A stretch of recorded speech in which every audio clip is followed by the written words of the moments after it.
ಆ ತಕ್ಕೊಲಂನಲ್ಲಿ ನಡೆದ ಯುದ್ಧ ಇಡೀ ಭಾರತದಲ್ಲಿ ಆ ಕಾಲದಲ್ಲಿ ಅತ್ಯಂತ ಪ್ರಸಿದ್ಧವಾದಂತಹ ಮತ್ತು ಎರಡೂ ಸಾಮ್ರಾಜ್ಯಗಳ ಇತಿಹಾಸವನ್ನ ಒಂದು ನಿರ್ಣಾಯಕ ಘಟ್ಟಕ್ಕೆ ತೆಗೆದುಕೊಂಡು ಬಂದಂತಹ ಯುದ್ಧ ಅಂತ ಹೇಳ್ಬೋದು.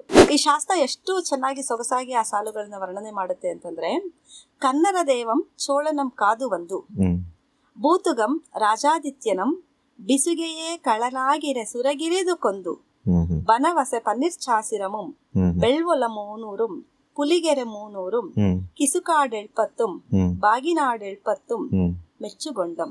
ಮಣಲೆರನು ಕೂಡ ತಕ್ಕೊಲಂನಲ್ಲಿ ನಡೆದಂತಹ ಈ ಯುದ್ಧದಲ್ಲಿ ಇವ್ ಜೊತೆನಲ್ಲಿ ಭಾಗವಹಿಸಿ ವೀರಾವೇಶದಿಂದ ಹೋರಾಡಿರೋದ್ರಿಂದ ಅದನ್ನ ನೋಡಿರುವಂತ ಕೃಷ್ಣ, ನಿನಗೇನ್ ಬೇಕು ಕೇಳು, ನಾನು ಕೊಡ್ತೀನಿ ಅಂತ ಹೇಳ್ತಾರೆ.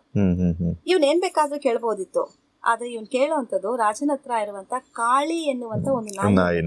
ಇವನು ತನ್ನ ಪ್ರೀತಿ ಪಾತ್ರವಾದಂತ ನಾಯಿ ಸತ್ತೋಯ್ತಲ್ಲ ಅನ್ನುವ ಕಾರಣಕ್ಕೆ ಆ ನಾಯಿಯನ್ನ ಅಲ್ಲೇ ಸಮಾಧಿ ಮಾಡಿ, ಆ ಸಮಾಧಿ ಮೇಲೆ ಒಂದು ದೇವಸ್ಥಾನವನ್ನ ಕೂಡ ಕಟ್ಟಿ, ಚಲ್ಲೇಶ್ವರ ದೇವಸ್ಥಾನ ಅಂತ ಒಂದು ದೇವಸ್ಥಾನ ಆತುಕೂರಲ್ಲಿದೆ. ಆ ದೇವಸ್ಥಾನ ಈ ತಕ್ಕೊಲಂ ಯುದ್ಧ ಚೋಳರು ಸುಮಾರು 40 ವರ್ಷಗಳ ಕಾಲ ತಮಿಳುನಾಡಿನಲ್ಲಿ ಮತ್ತೆ ತಲೆ ಎತ್ತೋದಕ್ಕೆ ಸಾಧ್ಯನೇ ಆಗದೆ ಇರುವಂತ ಒಂದು ನಿರ್ಣಾಯಕ ಯುದ್ಧ ಆಗೋಗ್ಬಿಡು. ಆ ಶಾಸನ ಬಂದು ಇವತ್ತು ನಮ್ಮ ಮ್ಯೂಸಿಯಂ ನಲ್ಲಿದೆ. ಹಂದಿ ಚಿತ್ರದ ಮೇಲೆ ಒಂದು ನಾಯಿ ಮತ್ತು ಹಂದಿ ಎರಡನ್ನು ಹೋರಾಟ ಮಾಡ್ತಾ ಇರೋಂಗಿರುತ್ತೆ. ಸಾಮಾನ್ಯವಾಗಿ ಕಾಡು ಹಂದಿಗಳು ಅಂತಾನೆ ಹಂದಿಗಳ ಗಾತ್ರನೇ ದೊಡ್ಡದಿರೋದು, ಆದ್ರೆ ಈ ಶಾಸನದಲ್ಲಿ ಹಂದಿಗಿಂತ ನಾಯಿ ಗಾತ್ರನೇ ದೊಡ್ಡದಿರುತ್ತೆ. ಹಂದಿ ಕೆಳಗಡೆ, ನಾಯಿ ಸ್ವಲ್ಪ ಮೇಲಿದೆ, ಹಂದಿ ಸ್ವಲ್ಪ ಕೆಳಗಡೆ ಬರುತ್ತೆ. ಕೃಷ್ಣ ಆ ಸಂದರ್ಭದಲ್ಲಿ ತಂಜೈಕೊಂಡ ಅನ್ನುವಂತಹ ಬಿರುದನ್ನು ಧರಿಸೋದ್ರ ಜೊತೆಗೆ ತಮಿಳುನಾಡಿನಲ್ಲಿ ತನ್ನ ಆಡಳಿತಾಧಿಕಾರಿಗಳನ್ನಾಗಿ ನೇಮಕ ಮಾಡಿ ಅಲ್ಲಿ ಆಡಳಿತವನ್ನು ಮಾಡ್ತಾನೆ. ಸುಮಾರು 35-40 ವರ್ಷಗಳ ಕಾಲ ಇಡೀ ತಮಿಳುನಾಡು ಕೃಷ್ಣನ ಅಧೀನದಲ್ಲಿರುತ್ತೆ.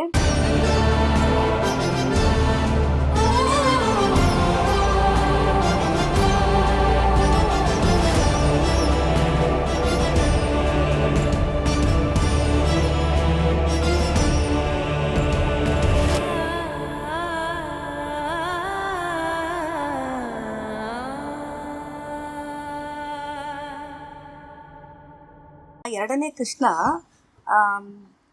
ತಮಿಳುನಾಡಿನ ಆ ಕಾಲದ ಅತ್ಯಂತ ಪ್ರಬಲ ಅರಸರಾದಂಥ ಚೋಳರ ಆದಿತ್ಯನಿಗೆ ತನ್ನ ಮಗಳನ್ನು ಕೊಟ್ಟು ವಿವಾಹ ಮಾಡ್ತಾನೆ. ಅವನ ಮನಸ್ಸಲ್ಲಿ ಏನಿರುತ್ತೆ ಅಂತಾನೆ, ಮುಂದೆ ತನ್ನ ಮಗಳ ಮಗ ಚೋಳ ಸಿಂಹಾಸನಕ್ಕೆ ಬರಬೇಕು ಅಂತ ಅನ್ನೋದು ಕೂಡ ಇರುತ್ತೆ. ಆದಿತ್ಯನ ಮರಣದ ನಂತರ ಆದಿತ್ಯನ ಇನ್ನೊಬ್ಬ ಮಗ ಇರ್ತಾನೆ, ಪರಾಂತಕ ಬಂದ್ಬಿಡ್ತಾನೆ.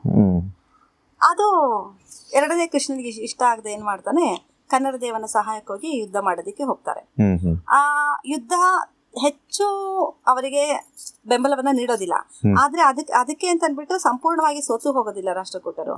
ತೊಂಡೈ ಮಂಡಲದ ಕೆಲವು ಭಾಗಗಳನ್ನ ತಮ್ಮ ವಶಕ್ಕೆ ತೆಗೆದುಕೊಳ್ತಾರೆ ಅಷ್ಟೇ.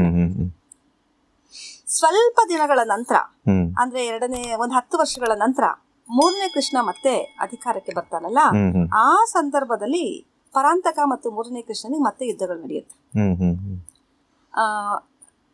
ಯಾಕೆ ಪರಾಂತಕ ಯುದ್ಧ ಮಾಡ್ತಾನೆ ಅಂದ್ರೆ, ತೊಂಡೈ ಮಂಡಲದ ಕೆಲವು ಭಾಗಗಳನ್ನ ಈಗಾಗಲೇ ರಾಷ್ಟ್ರಕೂಟರು ವಶಪಡಿಸ್ಕೊಂಡಿರೋದ್ರಿಂದ ತಮ್ಮ ಕೈ ಬಿಟ್ಟು ಹೋದ ಪ್ರಾಂತ್ಯಗಳನ್ನ ಮತ್ತೆ ತಾನು ತೆಗೆದುಕೊಳ್ಬೇಕು ಅನ್ನೋ ಉದ್ದೇಶದಿಂದ ರಾಷ್ಟ್ರಕೂಟರ ಮೇಲೆ ಯುದ್ಧಕ್ಕೆ ಬರ್ತಾನೆ. ರಾಷ್ಟ್ರಕೂಟರಿಗೆ ಗಂಗರು ಆರಂಭ ಕಾಲದಿಂದನೂ ಕೂಡ ಎಲ್ಲಾ ಯುದ್ಧಗಳಲ್ಲೂ ಕೂಡ ಸಹಕಾರ ಮಾಡ್ತಾನೆ ಇರ್ತಾರೆ. ಆ ಕಾಲದಲ್ಲಿ ರಾಷ್ಟ್ರಕೂಟರ ರಾಜನಾಗಿದ್ದಂಥವನು ಎರಡನೇ ಬೂತುಗ ಈಗ ಮೂರನೇ ಕೃಷ್ಣನ ಸಹಾಯಕ್ಕೆ ಯುದ್ಧಕ್ಕೆ ಬರ್ತಾನೆ. ತಕ್ಕೊಲಂನಲ್ಲಿ ನಡೆಯುವಂತ ಯುದ್ಧ ಅದೇನೆ. ಆ ತಕ್ಕೊಲಂನಲ್ಲಿ ನಡೆದ ಯುದ್ಧ ಇಡೀ ಭಾರತದಲ್ಲಿ ಆ ಕಾಲದಲ್ಲಿ ಅತ್ಯಂತ ಪ್ರಸಿದ್ಧವಾದಂತಹ ಮತ್ತು ಎರಡೂ ಸಾಮ್ರಾಜ್ಯಗಳ ಇತಿಹಾಸವನ್ನ ಒಂದು ನಿರ್ಣಾಯಕ ಘಟ್ಟಕ್ಕೆ ತೆಗೆದುಕೊಂಡು ಬಂದಂತಹ ಯುದ್ಧ ಅಂತ ಹೇಳ್ಬೋದು. ಈ ತಕ್ಕೊಲಂ ಯುದ್ಧದಲ್ಲಿ ಪರಾಂತಕನ ಮಗ ರಾಜಾದಿತ್ಯನನ್ನ ರಾಷ್ಟ್ರಕೂಟರು ಕೊಂದಾಕ್ಬಿಡ್ತಾರೆ. ವಾಸ್ತವವಾಗಿ ಕೊಲ್ಲೋದು ರಾಷ್ಟ್ರಕೂಟರಲ್ಲ, ರಾಷ್ಟ್ರಕೂಟರ ಸಹಾಯಕ್ಕೆ ಹೋಗಿದ್ದಂತ ಎರಡನೇ ಬೂತುಗನೇ ಕೊಲ್ಲುವಂಥದ್ದು. ಈ ಶಾಸ್ತ್ರ ಎಷ್ಟು ಚೆನ್ನಾಗಿ ಸೊಗಸಾಗಿ ಆ ಸಾಲುಗಳನ್ನ ವರ್ಣನೆ ಮಾಡುತ್ತೆ ಅಂತಂದ್ರೆ, ಕನ್ನಡ ದೇವಂ ಚೋಳನಂ ಕಾದು ಒಂದು ಭೂತುಗಂ ರಾಜಾದಿತ್ಯನಂ ಬಿಸುಗೆಯೇ ಕಳನಾಗಿರೆ ಸುರಗಿರಿದು ಕೊಂದು ಬನವಸೆ ಪನ್ನಿರ್ಚಾಸಿರಮುಂ ಬೆಳ್ವೊಲ ಮೂನೂರುಂ ಪುಲಿಗೆರೆ ಮೂನೂರುಂ ಕಿಸುಕಾಡೆಳ್ಪತ್ತುಂ ಬಾಗಿನಾಡೆಳ್ಪತ್ತುಂ ಮೆಚ್ಚುಗೊಂಡಂ.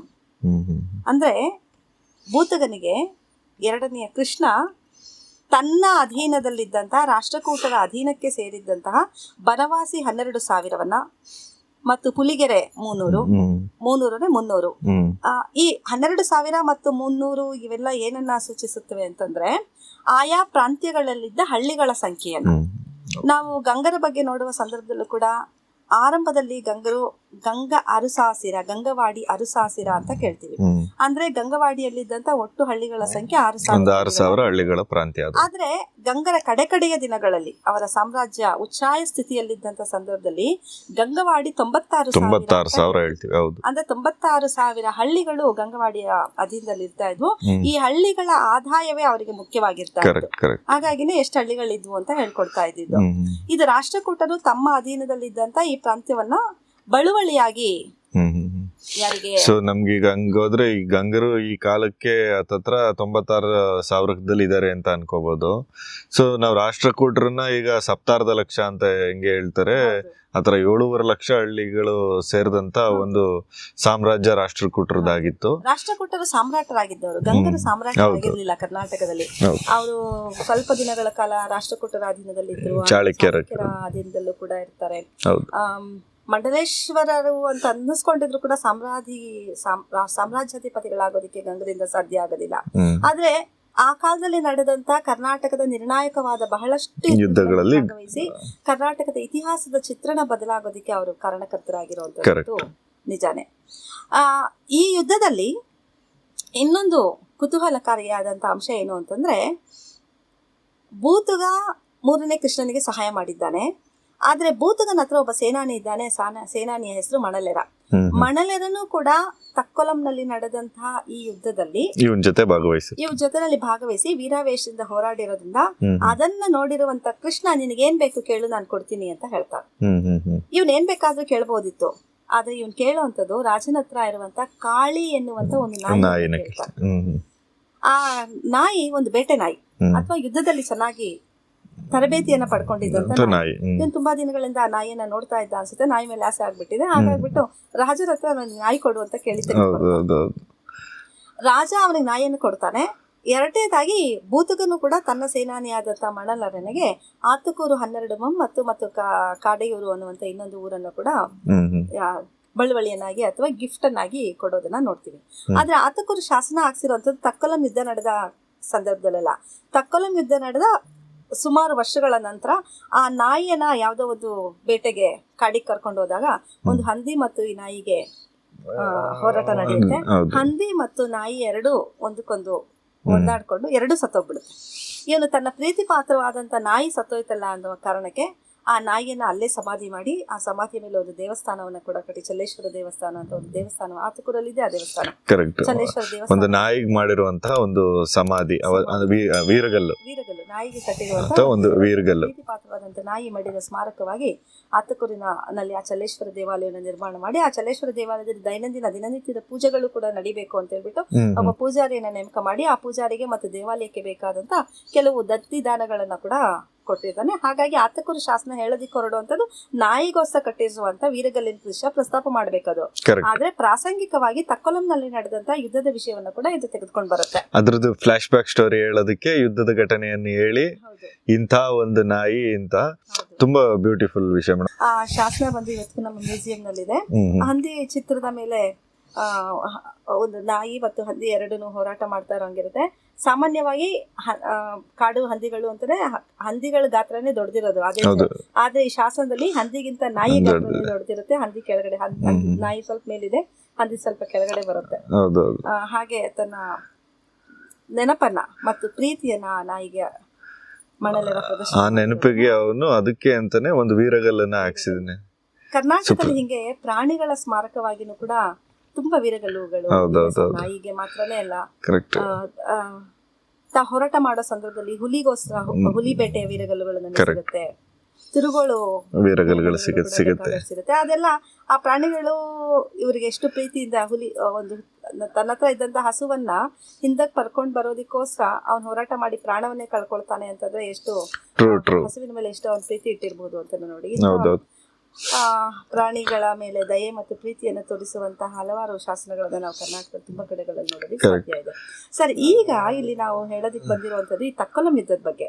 ಈ ತಕ್ಕೊಲಂ ಯುದ್ಧ ಚೋಳರು ಸುಮಾರು 40 ವರ್ಷಗಳ ಕಾಲ ತಮಿಳುನಾಡಿನಲ್ಲಿ ಮತ್ತೆ ತಲೆ ಎತ್ತೋದಕ್ಕೆ ಸಾಧ್ಯನೇ ಆಗದೆ ಇರುವಂತ ಒಂದು ನಿರ್ಣಾಯಕ ಯುದ್ಧ ಆಗೋಗ್ಬಿಡುತ್ತೆ. ಮೂರನೇ ಕೃಷ್ಣ ಇರೋವರೆಗೂ ಕೃಷ್ಣ ತಂಜೈಕೊಂಡ ಅಂತ ಅನ್ನೋ ಬಿರುದನ್ನು ಕೂಡ ಧರಿಸ್ತಾನೆ. ಯಾಕೆ ಅಂತಾರೆ ಅವನು ಚೋಳರ ಪ್ರಾಂತ್ಯವಾಗಿದ್ದಂತ. ಚೋಳರ ಅದಕ್ಕಿಂತಲೇ ಪಾಂಡ್ಯರು ಮತ್ತು ಪಲ್ಲವರ ಪ್ರಾಂತ್ಯಗಳ ಏನಾಗಿತ್ತು ಅದನ್ನೆಲ್ಲ ತಮ್ಮ ವಶಕ್ಕೆ ತೆಗೆದುಕೊಂಡಿರ್ತಾರೆ. ಪಾಂಡ್ಯರು ಪಲ್ಲವರ ಪ್ರಾಂತ್ಯಗಳಾಗಿದ್ದ ಜಾಗ ಎಲ್ಲ ಈಗ ಚೋಳರಿಗೆ ಬಂದಿದೆ. ಚೋಳರನ್ನ ಈತ ಸೋಲಿಸಿರೋದ್ರಿಂದ ಅಷ್ಟೂ ತಮಿಳುನಾಡಿನ ಪ್ರಾಂತ್ಯಗಳು ಕೃಷ್ಣನ ವಶವಾಗುತ್ತೆ. ಕೃಷ್ಣ ಆ ಸಂದರ್ಭದಲ್ಲಿ ತಂಜೈಕೊಂಡ ಅನ್ನುವಂತಹ ಬಿರುದನ್ನು ಧರಿಸೋದ್ರ ಜೊತೆಗೆ ತಮಿಳುನಾಡಿನಲ್ಲಿ ತನ್ನ ಆಡಳಿತಾಧಿಕಾರಿಗಳನ್ನಾಗಿ ನೇಮಕ ಮಾಡಿ ಅಲ್ಲಿ ಆಡಳಿತವನ್ನು ಮಾಡ್ತಾನೆ. ಸುಮಾರು 35-40 ವರ್ಷಗಳ ಕಾಲ ಇಡೀ ತಮಿಳುನಾಡು ಕೃಷ್ಣನ ಅಧೀನದಲ್ಲಿರುತ್ತೆ. ಯಾವ ಕಾರಣಕ್ಕೂ ಕೂಡ ಅಲ್ಲಿ ಬೇರೆ ಯಾರು ಕೂಡ ಪದಾರ್ಪಣೆ ಮಾಡೋದಕ್ಕೂ ಕೂಡ ಸಾಧ್ಯನೇ ಆಗೋದಿಲ್ಲ. ಪರಾಂತಕ ಬದುಕಿರ್ತಾನೆ, ಅವನ್ ಏನ್ ಮಾಡಿದಾನೆ ಏನಾಗಿದ್ದಾನೆ ಅನ್ನೋದು ಗೊತ್ತೇ ಆಗೋದಿಲ್ಲ. 35-40 ವರ್ಷಗಳ ನಂತರ ಅಷ್ಟೇ ಮತ್ತೆ ಪರಾಂತಕ ಒಳಗಡೆ ಬರುವಂತ ಮಾಡುವಂತದ್ದು. ಅಂದ್ರೆ ಕನ್ನಡ ದೇವ ಇರ್ತಾನೆ, ಕನ್ನಡ ದೇವನ್ಗೆ ಬಿಟ್ಕೊಡ್ತಾರ ಹೇಗೆ? ಕನ್ನಡ ದೇವನ್ಗೆ ಬಿಟ್ಟು ಇಲ್ಲಿ 3ನೇ ಕೃಷ್ಣ ಇರೋವರೆಗೂ ಅವ್ರದ್ದು ಕನ್ನಡ ದೇವ ಆಮೇಲೆ ಕೂಡ ಬೇರೆ ಬೇರೆ ಯುದ್ಧಗಳಿಗೆ ಹೋಗ್ತಾನೆ. ಜೂರಾ ಪ್ರಶಸ್ತಿಯನ್ನು ಹಾಕ್ಸುವಂತದ್ದು ಕನ್ನಡ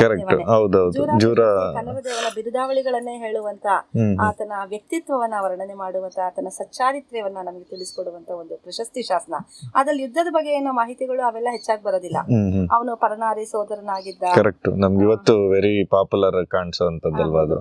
ಅವನ ವ್ಯಕ್ತಿತ್ವ ಹೇಗಿತ್ತು, ಮನುಷ್ಯ ಮಾನವೀಯ ಗುಣಗಳು ಅವನಲ್ಲಿ ಹೇಗಿತ್ತು ಅನ್ನೋದನ್ನ ಹೇಳುವಂತಹ ಒಂದು ಶಾಸನ ಅದು ಜೂರಾ ಪ್ರಶಸ್ತಿ ಕನ್ನಡ ದೇವ. ಈ ಕನ್ನಡ ದೇವ ಚೋಳರ ಸಂತಾನ ಆದರೂ ಕೂಡ ಅವನ ಆಸೆ ಮತ್ತೆ ತಾಯಿ ಮತ್ತೆ ಈ ಕಡೆ ಯೋಚನೆ ಮಾಡಿದಾಗ ಅವನು ಮತ್ತೆ ಒಬ್ಬ ರಾಷ್ಟ್ರಕೂಟನಾಗೆ ಆಳದ ತರನೇ ಆಗುತ್ತೆ ಅಲ್ಲಿ. ಸೊ ಒಬ್ಬ ಹಂಗಾಗಿ ಒಬ್ಬ ಕನ್ನಡದ ರಾಜರು ನಮ್ಗೆ ಪರನಾರಿ ಸಹೋದರರು ಅನ್ನೋ ಬಿರುದು ಸಿಗುವಂತದ್ದೆಲ್ಲ ಕರ್ನಾಟಕದ ಅರಸರು ಹೆಚ್ಚು ಕಡಿಮೆ ಹಾಗೆ ಇರ್ತಾ ಇದ್ದಿದ್ದೆ. ಎಲ್ಲೇ ಯುದ್ಧಕ್ಕೆ ಹೋದ್ರು ಯುದ್ಧ ಮಾಡಿದ ಸಂದರ್ಭದಲ್ಲಿ ತಮಗೆ ಅಗತ್ಯ ಇರುವಂತ ಸಂಪತ್ತನ್ನು ಬೇಕಾದ ತೆಗೆದುಕೊಂಡು ಬರ್ತಾ ಇದ್ರು. ಬಟ್ ಅಲ್ಲಿನ ಮಹಿಳೆಯರ ಜೊತೆನಲ್ಲಿ ಅವರು ತುಂಬಾ ಗೌರವಯುತವಾಗಿ ನೋಡ್ಕೊಳ್ತಾ ಇದ್ದದ್ದು ಶಾಸ್ತ್ರಗಳ ಹಿನ್ನೆಲೆ ನಮಗೆ ಗೊತ್ತಾಗುತ್ತೆ. ಅಲ್ಲಿ ಇನ್ನೇನಿದೆ ಮೇಡಮ್ ಜೂರಾ ಶಾಸನದಲ್ಲಿ?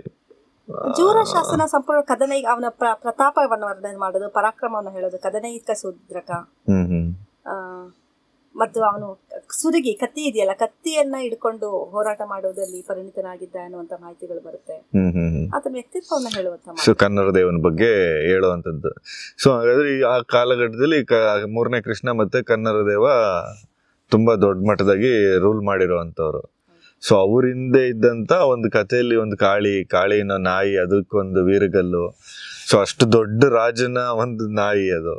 Beautiful madam. ಆಕ್ಚುಲಿ ಈಗ ನೀವು ಹೇಳ್ದಂಗೆ ಏನಕ್ಕೆ ಅದು ಇಂಪಾರ್ಟೆಂಟ್ ಅಂದ್ರೆ, ಅಕಸ್ಮಾತ್ ಅವತ್ತೇನಾದ್ರೂ ರಾಷ್ಟ್ರಕೂಟರು ಆ ಯುದ್ಧದಲ್ಲಿ ಸೋತಿದ್ರು ಅಂದ್ರೆ ಪ್ರಾಬಬಲಿ ಚೋಳರು ಸಂಪೂರ್ಣವಾಗಿ ಕರ್ನಾಟಕದ ಭಾಗದಲ್ಲಿ ಅವ್ರ ಕಂಟ್ರೋಲಿಗೆ ಹೋಗ್ಬಿಡ್ತಾ ಇತ್ತು ಅವತ್ತಿಗೆನೆ. ಸಾಮ್ರಾಜ್ಯ ಎಲ್ಲ ಅವ್ರ ಕಂಟ್ರೋಲ್ ಹೊಟ್ಟೋಗ್ತಿತ್ತು ಆಗ. ಕರೆಕ್ಟ್.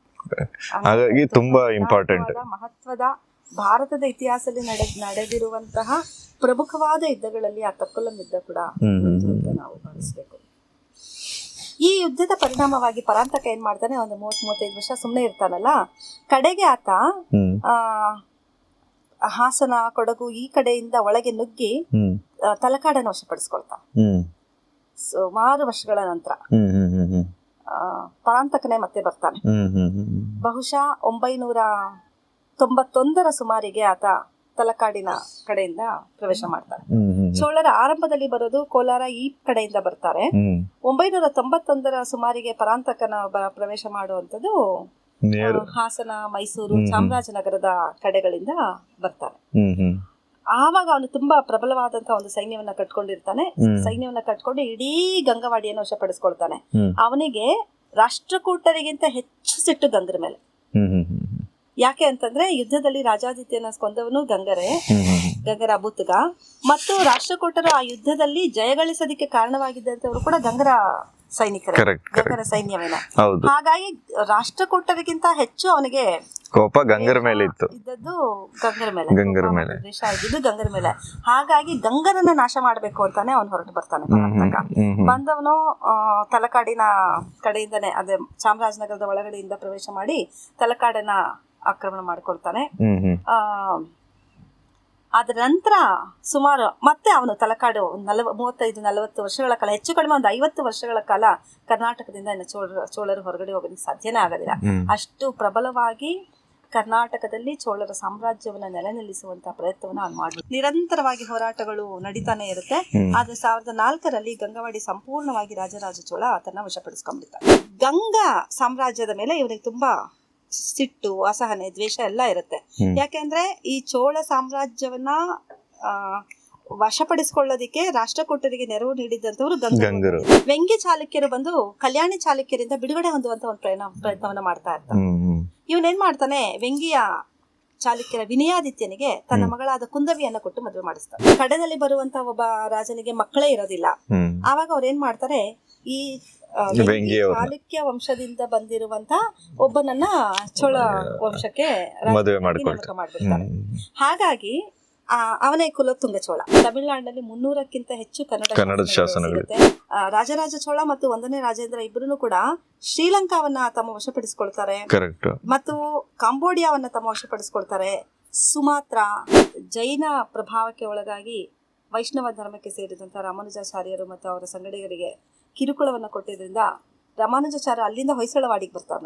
ವಿಷ್ಣುವರ್ಧನ ತನ್ನ ಇಡೀ ಸಾಮ್ರಾಜ್ಯವನ್ನೇ ರಾಮಾನುಜಾಚಾರ್ಯರ ಪ್ರಭಾವಕ್ಕೆ ಒಳಗಾಗ್ಬಿಟ್ಟು ವೈಷ್ಣವ ಧರ್ಮಕ್ಕೆ ಪರಿವರ್ತನೆ ಆಗುವಂತ ಒಂದು ಕೆಲಸವನ್ನೇ ಮಾಡ್ಬಿಡ್ತಾನೆ.